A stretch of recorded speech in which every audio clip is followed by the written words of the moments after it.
the customer signal that rewrote an entire business model. It began with a message so ordinary that most companies would have overlooked it without a second thought. A short email from a longtime customer, sent not with anger or urgency, but with quiet disappointment.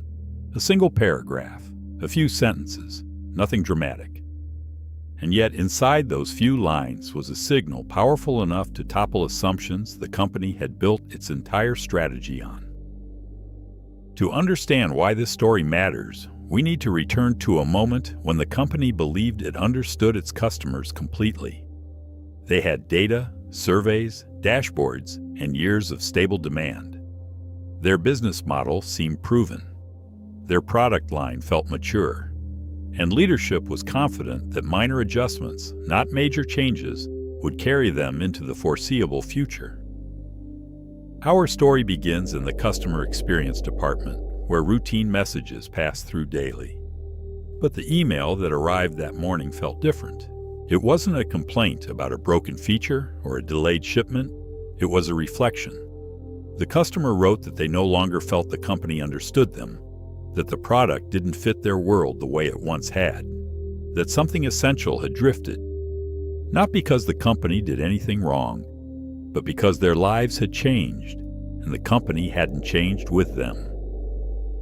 The agent who read the message felt something tighten in their chest. It echoed whispers they had heard countless times but never seen captured so clearly.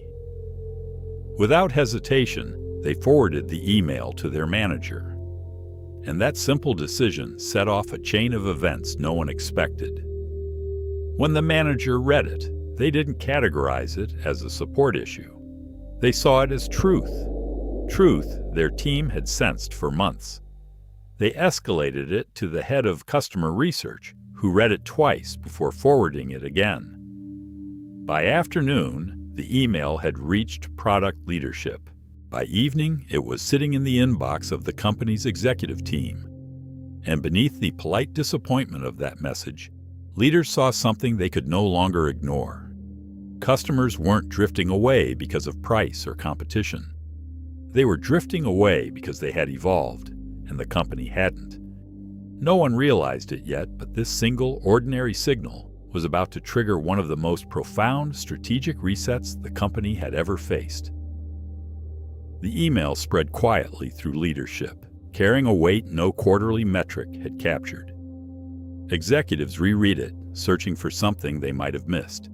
A hint of exaggeration, a misunderstanding, anything that could soften the implication. But the message was painfully clear. The customer hadn't left because of a failure. They left because the company had stopped fitting into their life. The first internal meeting to discuss the email felt strangely tense. It wasn't dramatic. No raised voices, no urgent alarms. Instead, a heavy, reflective silence filled the room. Leaders who had built their careers on optimizing the existing business model now confronted a possibility they had long dismissed. Customer needs were shifting faster than the company's strategy. The head of customer research arrived with supporting evidence, months of subtle signals that had never made it past mid-level reports.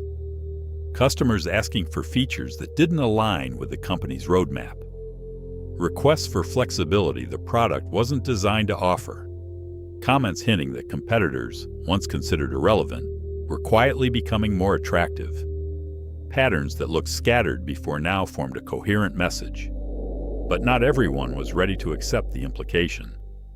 Some executives insisted the email represented an outlier, a single voice that didn't reflect the broader market. Others argued that the existing model had succeeded for years and didn't need reinvention. A few suggested improving communication rather than reconsidering strategy. Their reflexive defense wasn't rooted in arrogance. It was rooted in fear. Changing a business model meant risking everything that felt predictable. Meanwhile, the agent who had first forwarded the email watched the debate unfold with growing frustration. Their daily conversations with customers painted a different picture, one of shifting expectations, evolving behaviors, and subtle dissatisfaction. They understood that the email wasn't an anomaly. It was a summary. The breakthrough came when a product analyst quietly connected the dots everyone else overlooked. They presented a timeline mapping when customers began drifting away, overlaying it with moments when the company stopped evolving key features. The correlation was impossible to ignore. The business model hadn't failed suddenly. It had failed gradually, in tiny increments that accumulated into a widening gap. This revelation pushed the room into a new phase, not acceptance, but reckoning. If the company's model no longer aligned with customers' reality, incremental improvements wouldn't fix the problem. A deeper shift was needed. But defining that shift wouldn't be simple. To explore the scope of the problem, the team initiated a deep dive into customer behavior. They reached out to users who had churned, those who had stayed, and those who had reduced their engagement. And each conversation echoed the sentiment of the original message. The company was still good, but no longer relevant. Customers had evolved. Their workflows had changed. Their expectations had risen. The company, however, had remained anchored to the model that made it successful years earlier. As insights accumulated, a sobering truth crystallized. Customers weren't asking for convenience. They were asking for evolution. They didn't want the company to be better at what it already did. They wanted it to understand who they had become. Leadership reconvened, this time with fewer objections and more urgency. The question hanging in the air was no longer whether the business model needed to change. The question was how far the change needed to go. And the answer waiting ahead would challenge every assumption the company believed about itself. The deeper the team dug into customer behavior, the clearer the picture became. What they discovered wasn't a dip in satisfaction or a temporary shift in preference. It was a fundamental evolution, one that had taken place quietly while the company continued perfecting a model its customers had already outgrown. Patterns emerged in every interview, every survey, every recorded conversation. Customers weren't frustrated because the product was broken. They were frustrated because their world had moved forward, and the company was still speaking the language of the past. As findings poured in, the internal tension grew sharper. The business model that once powered the company's rise was now revealed as its greatest constraint. It assumed stability where customers lived in transition. It offered consistency where customers needed flexibility. It prioritized efficiency in areas customers no longer valued, and ignored areas customers now considered essential. The gap wasn't a crack, it was a chasm. The leadership team gathered again, this time in a strategy room filled with whiteboards, sticky notes, and an undercurrent of urgency.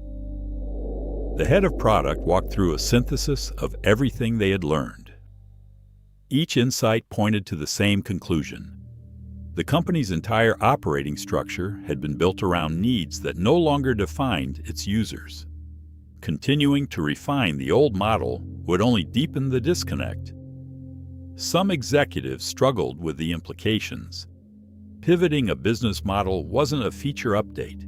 It meant restructuring incentives, rethinking priorities, and challenging the logic that had shaped years of success. It meant letting go of the comfort that came from believing yesterday's approach would still work tomorrow. And yet, with each passing week, evidence piled higher that the company no longer had the luxury of postponing change. The breakthrough came from an unexpected place. A mid-level strategist, usually quiet during large meetings, stood and presented a simple but powerful diagram. It mapped the customer's new world, fluid, fast, multi-dimensional, and defined by choices that didn't exist when the company first launched. Then next to it, they mapped the company's current model, linear, rigid, optimized for efficiency rather than discovery. The contrast was stark. The strategist posed a question that would hang in the air long after the meeting ended. If our customers rebuilt their workflows from scratch today, would they design anything that looks like what we're offering? The room fell silent. Slowly, the realization set in. The company wasn't just dealing with a product problem, a messaging issue, or a temporary misalignment. It was dealing with an outdated foundation, a business model built for a world that no longer existed.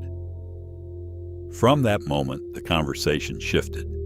Resistance softened. Curiosity took its place.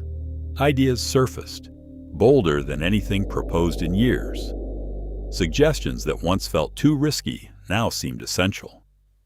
What if pricing were rebuilt around outcomes instead of features? What if the product became modular instead of monolithic?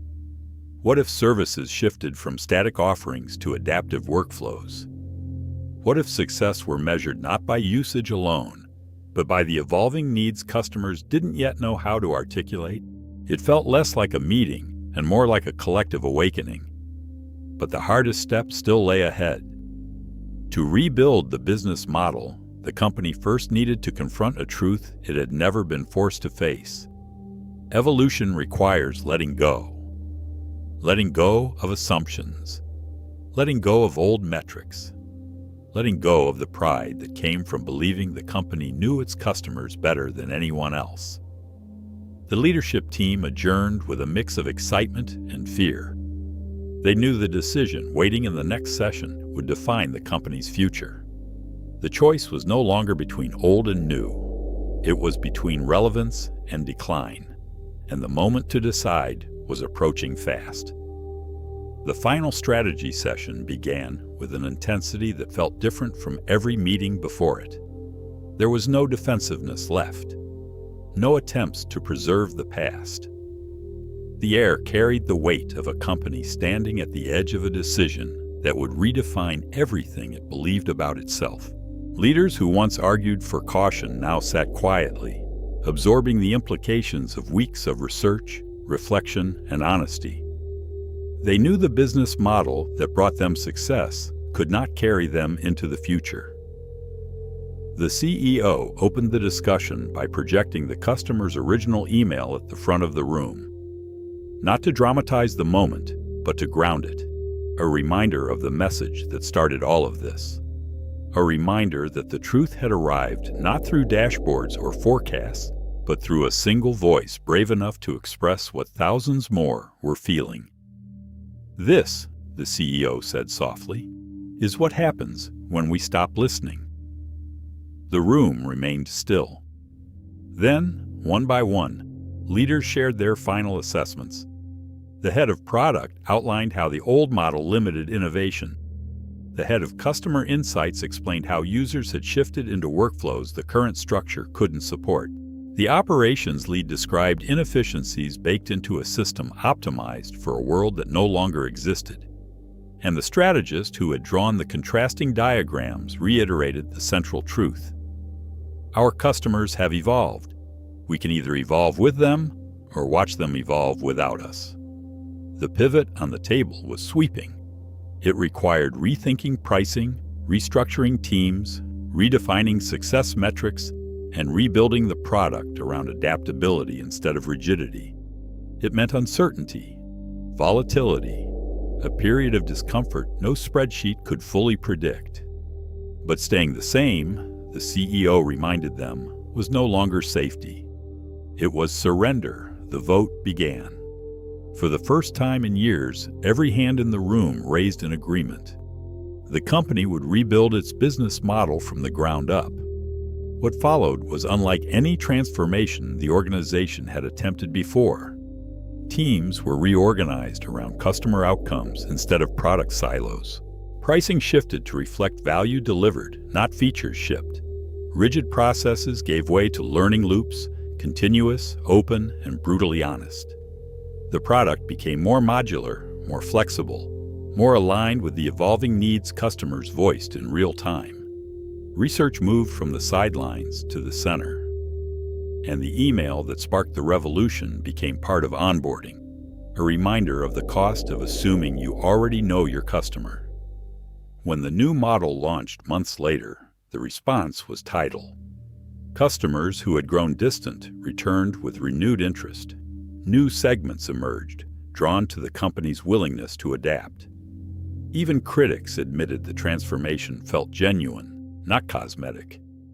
And inside the organization, something even more important shifted. The culture learned to listen again. Looking back, leaders marveled at the irony. The signal that rewrote the company's future didn't arrive through analytics or quarterly reviews. It arrived through a quiet message from someone they had served for years. A message they might have ignored on a different day. It taught them that evolution doesn't always announce itself. Sometimes it whispers. And only the companies willing to hear it earn the chance to rise again. Subscribe and step into the story.